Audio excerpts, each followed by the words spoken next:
అందరికీ నమస్కారం. శ్రీమాత్ర నమః. ఓం నమ శివాయ. ఓం శ్రీ సాయిరాం. మే 29వ తారీఖు గురువారం రోజున మేషరాశి వారికి ఒక ఫోన్ కాల్ అయితే వస్తుంది. ఖచ్చితంగా దైవం యొక్క అనుగ్రహం మీ పైన ఉంది అనుకుంటారు. అయితే ఎలాంటి ఫోన్ కాల్ వస్తుంది, మీరు దైవం యొక్క అనుగ్రహం మీ పైన ఎందుకు అనుకుంటారో ఇప్పుడు మనం ఈ వీడియోలో స్పష్టంగా తెలుసుకుందాం. ఇక మేషరాశి వారితో వచ్చేటప్పటికి ఫోన్ కాల్ ఎలాంటిది, ఆమె ఎందుకు ఫోన్ కాల్ వస్తుంది, దైవానుగ్రహానికి ఫోన్ కాల్కి ఎలాంటి సంబంధం ఉంది అని కూడా మనం ఇప్పుడు తెలుసుకుందాం. వీడియోని మాత్రం ఎక్కడ కూడా స్కిప్ చేయకుండా చివరి వరకు చూడండి. నచ్చితే లైక్ చేయండి. ఇక వీడియోలోకి చివరి వరకు చూడడం వల్ల మేమేం చెప్తున్నామో మీకు పూర్తిగా అర్థమవుతుంది. ఇక వీడియోలోకి వెళ్తే కనుక మేషరాశి అనేది రాశి చక్రంలో మొట్టమొదటి రాశి.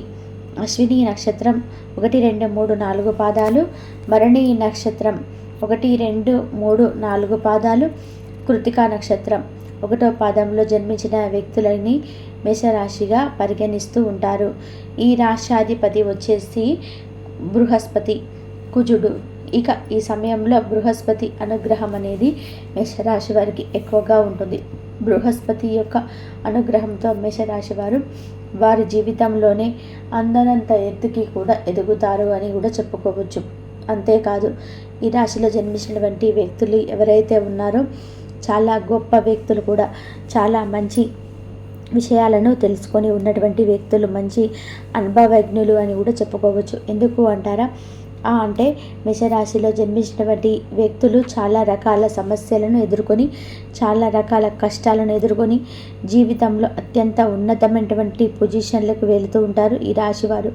అదేవిధంగా ఈ రాశిలో జన్మించినటువంటి వ్యక్తులకు ఎప్పుడైనా సరే జీవితంలో అత్యంత ఉన్నతమైనటువంటి వీరు అతి చిన్న వయసు నుంచే కూడా చాలా రకాల సమస్యలను, కష్టాలను ఎదుర్కోవడం వలన వీరికి జీవితం పైన అవగాహన అనేది ఉంటుంది.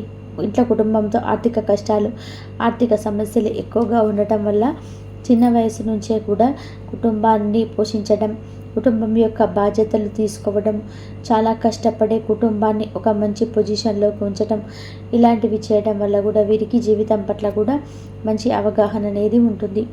ఎప్పుడు ఎలా మాట్లాడాలి, ఎప్పుడు ఎలా నడుచుకోవాలి, అలానే ఎంత కష్టపడాలి అని అనుకుంటూ ఉంటారు. ముఖ్యంగా వీరు ఎలాంటి కష్టం రాకముందే జాగ్రత్తగా కూడా తీసుకుంటూ ఉంటారు. చాలా రకాల జాగ్రత్తలను కూడా తీసుకుంటూ ఉంటారు. వీరికి ఉన్నటువంటి సమస్యలన్నీ కూడా తొలగించుకొని వీరి జీవితంలోని అత్యున్నత స్థానానికి అయితే ఎదుగుతారని కూడా చెప్పుకోవచ్చు. వీరు చాలా మంచి వ్యక్తులు కూడా. వీరికి అంత పెద్దగా అవగాహన కూడా ఉండదండి. అంటే జనాల పట్ల ఎవరితో ఎలా మాట్లాడాలి, ఎవరు ఎలా ఉంటారు అనేటువంటి విషయాలపైన కూడా సరైనట్టే అవగాహన అయితే ఉండదు. జీవితంలో ఎలా బ్రతకాలో తెలుసు, కానీ మనుషుల మధ్య ఎలా ఉండాలి అనేటువంటి అంశాన్ని మీరు గ్రహించలేకపోతూ ఉంటారు. ముఖ్యంగా వీరితో కొంచెం మంచిగా మాట్లాడగానే ఎవరికైనా సరే వశమైపోతూ ఉంటారు. అంటే కొత్త స్నేహితులను, కొత్త పరిచయాలను అతి త్వరగానే పెంచుకుంటుంటారు. కానీ కొత్త స్నేహితులకి మీ యొక్క రహస్యాలను మాత్రం పొరపాటున కూడా చెప్పవద్దు. కొత్త స్నేహితులకి, కొత్త బంధాలకి మీరు మీ యొక్క రహస్యాలను చెప్పడం వల్ల కూడా మనం సమస్యలు అనేటివి ఎదురవుతాయి. ఎందుకంటే కొత్త వ్యక్తులను అంత త్వరగా అస్సలు నమ్మకూడదు, జాగ్రత్తగా ఉండాలి. కొత్త వ్యక్తులతో మీరు ఎంత జాగ్రత్తగా ఉంటే అంత మంచిది అని గుర్తుపెట్టుకోండి. ఇక ఈ మేషరాశి వారికి కొన్ని అద్భుతమైనటువంటి యోగాలు కూడా ఉన్నాయి. అయితే ఈ సమయంలో వీరు పడినటువంటి కష్టాన్ని కూడా తొలగించుకోవడానికి అనుకూలంగా ఉంటుందని చెప్పుకోవచ్చు. వీరు చిన్న వయసు నుంచే ఎన్నో కష్టాలు పడి, ఎన్నో బాధలను, ఎన్నో సమస్యలను అనుభవించి వీరికంటూ ఒక ప్రత్యేకమైనటువంటి గుర్తింపు, సమాజంలో మంచి పేరు, ప్రతిష్ట అనేది పొంది ఉన్నారు. అయితే ఈ రాశిలో జన్మించినటువంటి వ్యక్తులు ప్రత్యేకమైనటువంటి పేరు, ప్రతిష్ట, గుర్తింపుని పొంది ఉన్నా సరే ఈ సమయంలో దైవానుగ్రహం అయితే ఇంకా అధికంగా ఉంది. ఆర్థికంగా వీరికి ఉన్నటువంటి కష్టాలు కూడా తొలగిపోబోతూ ఉన్నాయని కూడా గుర్తుపెట్టుకోండి.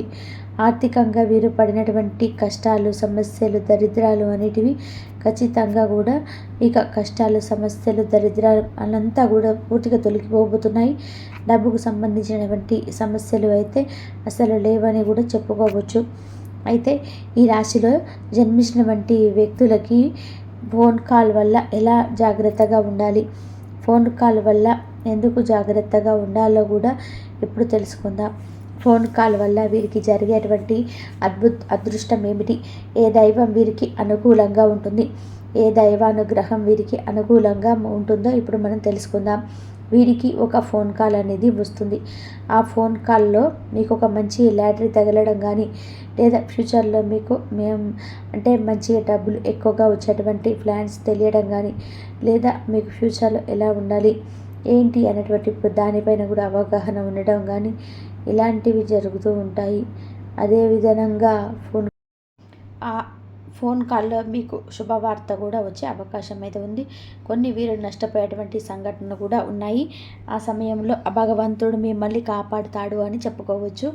అంటే ఎవరైనా మిమ్మల్ని ఆన్లైన్లో డబ్బులు కట్టమని అడగడం కానీ, లేదు బెట్టింగ్ యాప్స్ వంటివి చేయమని చెప్పడం, ఇలాంటివి అస్సలు కూడా మీరు చేయవద్దు. మీరు చేయరు కూడా. ఎందుకంటే ఆ దైవం యొక్క అనుగ్రహం అనేది మీకు ఉండడం వల్ల, దైవానుగ్రహం వల్ల మీరు ఖచ్చితంగా కూడా అదృష్టవంతులు అవుతారని కూడా చెప్పుకోవచ్చు. అదృష్ట యోగం అనేది పడుతుందని కూడా గుర్తుపెట్టుకోవాలి. ఇక మీకు సమస్యలు అనేటివి ఉండవని కూడా గుర్తుపెట్టుకోవాలి. మీకు ఉన్నటువంటి రాబోయేటువంటి సమస్యలను కూడా తొలగించుకోవడానికి దైవం మీకు ఎప్పుడు కూడా సహకరిస్తూ ఉంటారు. దైవానుగ్రహం వల్ల మీకు సమస్యలు కూడా తొలగిపోతాయి. దైవానుగ్రహంతో మీకు రావాల్సిన కష్టాలు, సమస్యలు కూడా 100% కూడా తొలగిపోతాయి. మీకు ఖచ్చితంగా కూడా మీ కష్టాలను, సమస్యలను తొలగించుకుంటారు కూడా. ఇక మీ యొక్క చుట్టూ ఉన్నటువంటి అనేక రకాల సమస్యలను కూడా ఖచ్చితంగా మీరు తొలగించుకుంటూ ఉంటారు. ఇక మీకు ఎలాంటి ఆపద వచ్చినా ఆపద నుంచి దైవం మిమ్మల్ని అనుక్షణం కూడా రక్షిస్తూ కాపాడుతూ ఉంటుంది అని గుర్తుపెట్టుకోండి. మేషరాశి వారికి ఇలా దైవం ఎప్పుడు కూడా వెన్నంటే ఉండి, ఆ దైవం యొక్క అనుగ్రహంతో మీకున్నటువంటి కష్టాలు తొలగిపోయి, ఇలా మేషరాశి వారికి వచ్చేటువంటి ప్రతి దాంట్లో కూడా దైవం అనుగ్రహం అనేది ఉంటుంది. మీకు వచ్చేటువంటి చెడు నుంచి మిమ్మల్ని రక్షిస్తూ అనుక్షణం కూడా దైవం గంటికి రెప్పలా కాచుకుంటూ ఉంటుంది. ఇష్టదైవారాధన ఇంకా మేలు చేస్తుంది. అంతేకాదు, ఇష్టదైవాన్ని మీరు ఆరాధించినట్లయినా కనుక మీ యొక్క సమస్యలు అనేటివి తొలగిపోతాయి. ఇష్టదైవారాధన చాలా అంటే చాలా మేలు చేస్తుంది. అంతేకాదు, మీ చుట్టూ ఉన్నటువంటి అనేక రకాల సమస్యలను కూడా తొలగిస్తుంది. కుటుంబ పరంగా కూడా ఉన్నటువంటి సమస్యలు కూడా తొలగిపోతాయని కూడా గుర్తుపెట్టుకోండి. కుటుంబంలో ఉన్నటువంటి ఏవైనా రకరకాల సమస్యలు కావచ్చు, కుటుంబంలో ఉన్నటువంటి ఏవైనా ఇబ్బందులు కావచ్చు, అవన్నీ కూడా ఖచ్చితంగా కూడా తొలగిపోతాయి.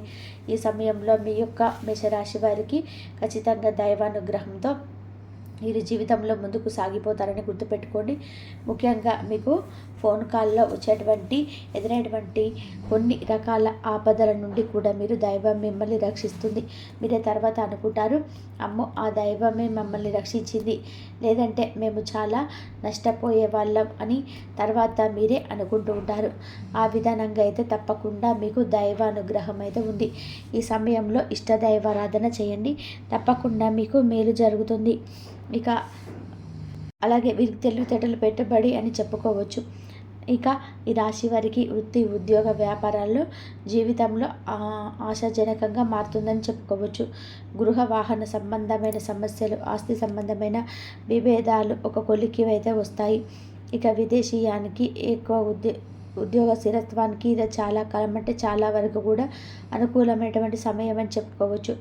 ఎంత ప్రయత్నం చేసిన అంత మంచిది. ఉద్యోగపరంగా ఉన్న సమస్యలు త్వరగా సానుకూలంగా పరిష్కారమయ్యే అవకాశాలు అయితే ఎక్కువగా అయితే కనిపిస్తున్నాయి ఈ మేషరాశి వారికి. ఇక ఈ రాశి వారి నిరుద్యోగ సమస్య అనేది బదిలిపోతుంది. ఉద్యోగంలో స్థిరత్వం అనేది లభిస్తుంది. వృత్తి వ్యాపారాల్లో కూడా చక్క అభివృద్ధి చెందడంలో ప్రారంభిస్తాయి. కాబట్టి మేషరాశి వారికి అయితే ఆ యొక్క స్త్రీ వల్ల అదృష్టం అనేది పట్టబోతుందని కూడా మనం చెప్పుకోవచ్చు. ఇక సమయంలో మీరైతే మంచి శుభవార్తలు అయితే వినడం జరుగుతుంది. కొన్ని ఊహించని శుభ పరిణామాలు చోటు చేసుకుంటాయి. మేషరాశి వారికి అతివేగంగా వ్యక్తిగత పురోగతి చూడనైతే చేసుకునే అవకాశం అయితే ఉన్నాయి.